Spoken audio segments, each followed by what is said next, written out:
Hi everybody, I hope you're doing well. I hope you are enjoying this winter we're having. We're getting some snow this winter, so that's nice. But I am looking forward to the spring. It's March, spring's on its way, Easter's on its way. So we are going to do a project that celebrates new life. Okay, I love spring because after you've had kind of a dreary winter, God brings new life into his creation in spring. When we have new plant growth, baby animals are born, and it's just so fun, beautiful, and exciting. And we have Easter, which is an amazing time to celebrate the new life that God gives us through his death on the cross by dying for sins that he did not even commit, but rising again from the tomb. And as a result, we can have new life in him. So that's definitely something to be excited about and to celebrate. Now let's talk about the project we're going to do for the month. We're going to do a project that represents new life. And we're going to do that by drawing some baby chicks hatching from some eggs. Now, there is going to be a specific principle of art we're going to focus on this month with this project, and that is emphasis. And emphasis is basically creating a focal point in your artwork. So basically, it's that one thing in your artwork that you want to draw the people's eyes to when they look at your artwork. So this is the project that we're going to work on for this month. And if you look at my project, it's pretty obvious, or I hope it's pretty obvious, what my emphasis in this project is, what my focal points are. As you can see, I created emphasis by making the majority of my project black and white and only adding color to my chicks and using one color that was consistent through my project. So as we get farther into this project, I'm going to give you many more ideas of how you can create emphasis in your project, but I will give you a heads up. There is not a lot of drawing instruction with this project. I will show you how you can draw the basic project, but then the rest of it's going to be totally up to your creativity and imagination. So why don't I tell you the supplies you're going to need, and then we're just going to dive in and get started. The materials you're going to need for this project is a pack of washable markers, a piece of white paper, either from your drawing tablet or a piece of copy paper, some crayons, and a pencil with an eraser.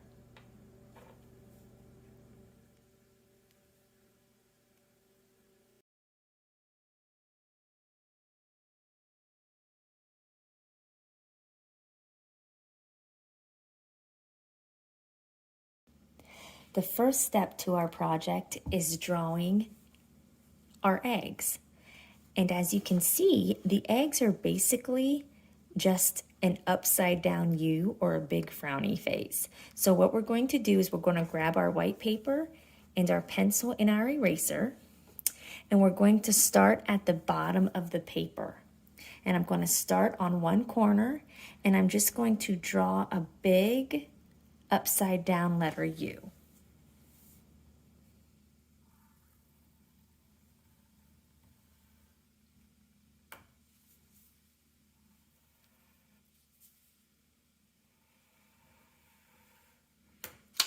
Just like that. And then I'm going to move to the right of it, and I'm going to draw another upside down letter U in the center of the paper.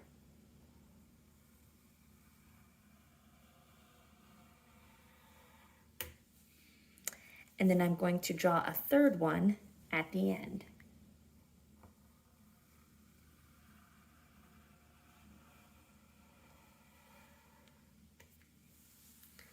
So now I have my first row of eggs. Now I'm going to go ahead and draw my second row. And what I'm going to do is I'm going to come above the first row I just drew, and I'm going to start in the center of the top of my egg, and I'm going to just draw another U or frowny face to the top center of the egg next to it. So again, I'm going to start at the top center of the first egg I drew, and I'm just going to draw another big frowny face or upside down U to the top center of the second egg I drew next to it. And I'm just going to continue that on. So I'm going to start at the top center and draw a big frowny face to the top. Now that might not be the exact center, but it's close. And then I'm going to continue another egg off to the side of my paper. So this egg, because I'm on the edge of my paper, is just going to go off the paper. And then I'm going to come over here and do the exact same thing.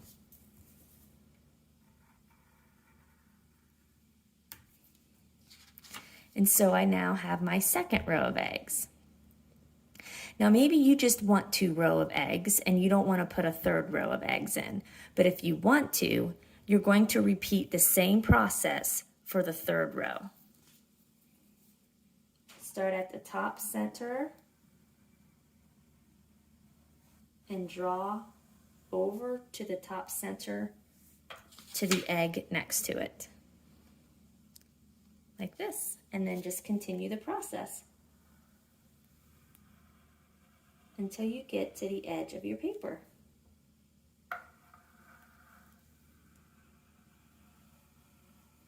Now, if you want to, you could draw another egg, part of an egg going off the side of your paper, but it wasn't really going to hardly show any egg, so I just left that out. But you should have something that looks similar to this. Now that we have our eggs drawn, we're going to decide where we want our chick or chicks. Now, as you can see, I put 4 chicks into my drawing or my picture, but I put them in different ways. I have one facing forward. I have one looking off to the side. I have one that's still in its egg. It hasn't got out quite yet. And then I have one that's just starting to hatch. So this is where you can decide on how many chicks you want. Maybe you just want 1 chick, or maybe you want 2. Maybe you just want 1 chick starting to hatch. So think about what you want. What I'm going to do is I'm going to show you how I drew my chicks, and then you can decide how many chicks you want in your drawing and how you want your chicks to be positioned. So the first chick we're going to draw is the one looking right at us.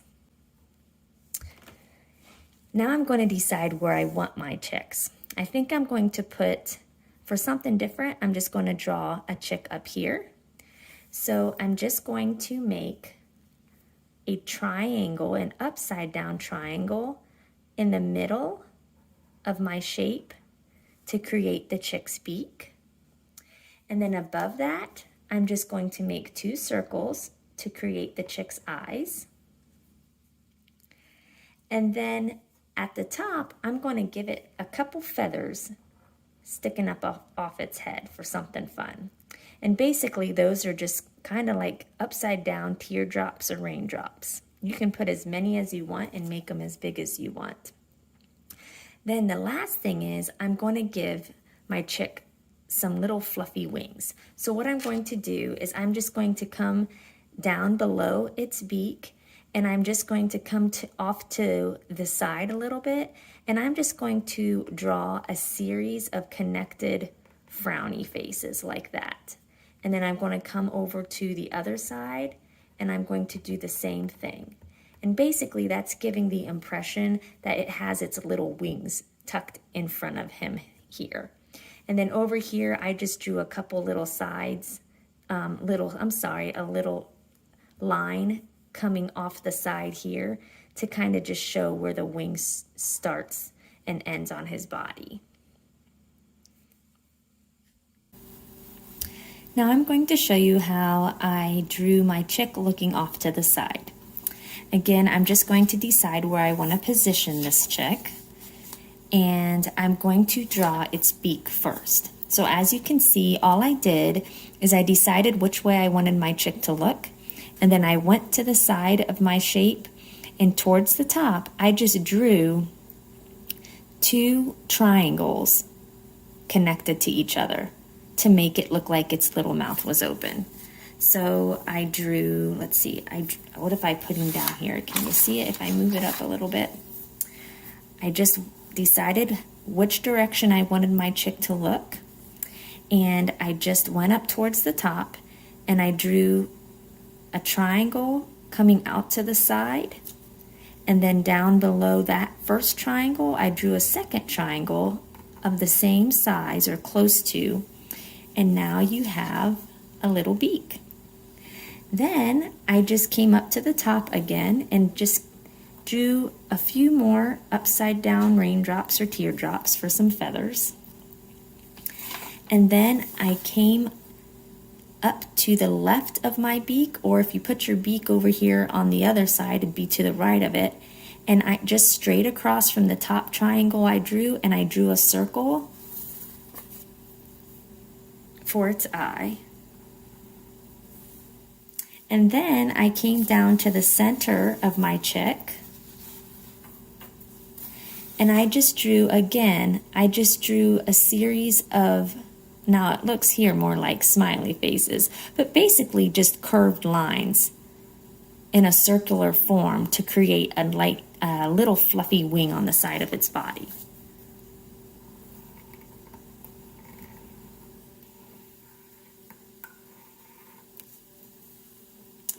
And that is chick number 2. Now it's time to draw chick number 3. Okay, he is just hatched and has not got out of his egg yet. So what I'm going to do is I'm going to decide where I want to put chick number 3. I'm going to come over here to this corner. And as you can see, I'm just going to go towards the upper half of my shape, and I'm just going to draw some jaggedy line, like a jaggedy line, zigzag sort of line across the top from side to side to make it look like the egg just broke as he hatched. And then I'm just going to come down towards the bottom of the egg, and I'm going to do the same thing towards the bottom.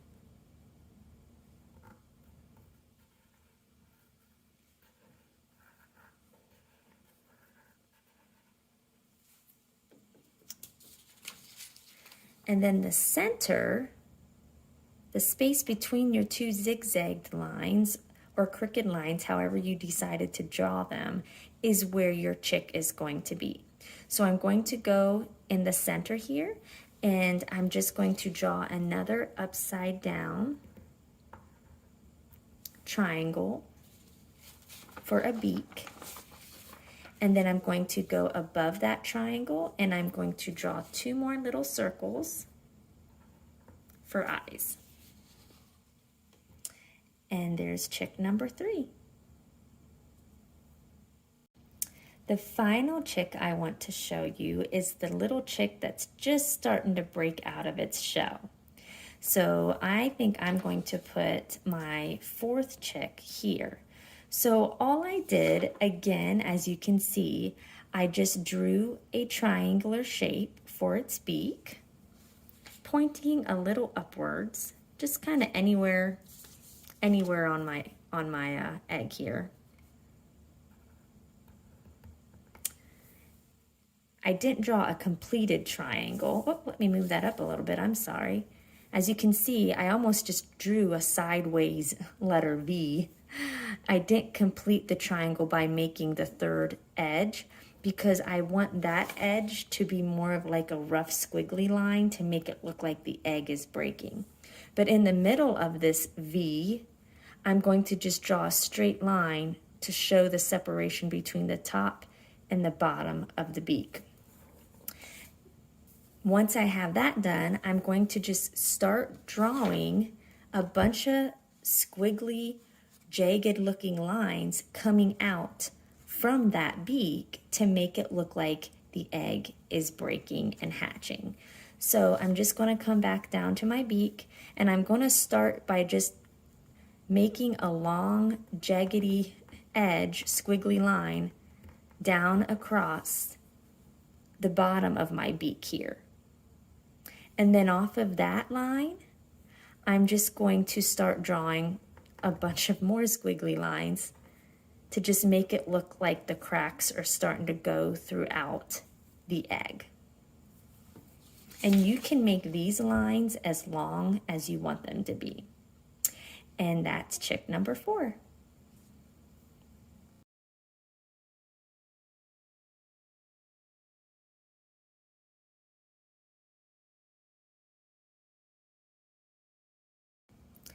Now that we have our basic drawing of our project finished, the rest of this project is totally up to you.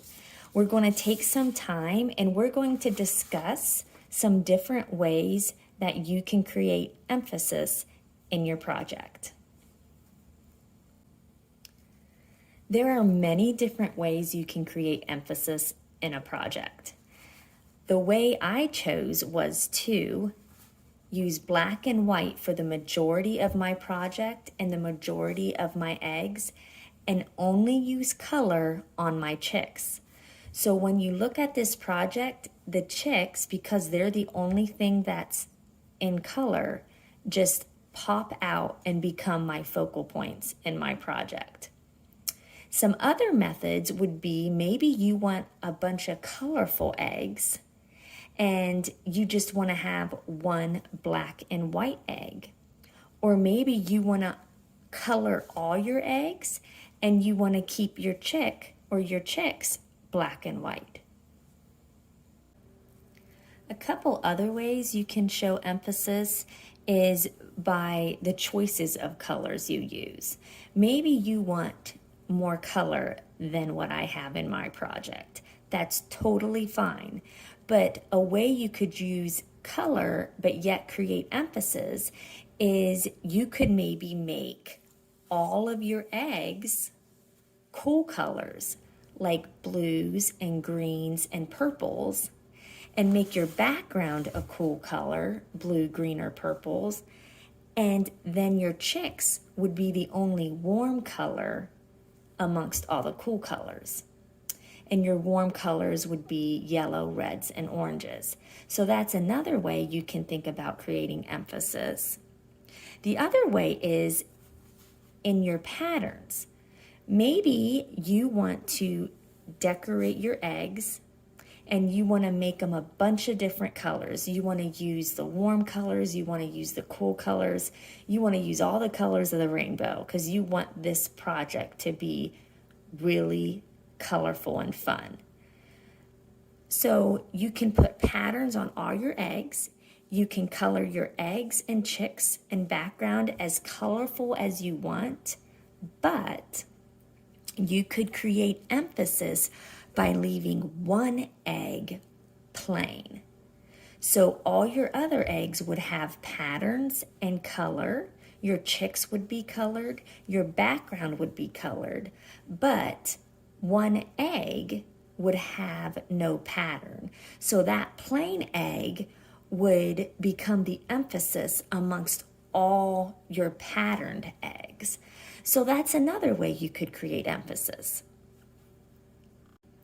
Once you've decided on how you want to create emphasis in your project, it's time to color it in, okay? Now what I did for my project is I used both crayons and markers. I used markers on my eggs because eggs have a smooth surface. They have a smooth texture. So a marker has much more of a smoother texture than a crayon. So I went ahead and I used the marker on all my eggs. But I wanted the texture for my chicks to be a little different. Since chicks are fluffy, I used the crayons to color in my chicks. And you probably can't pick it up here on camera very well, the difference between the textures.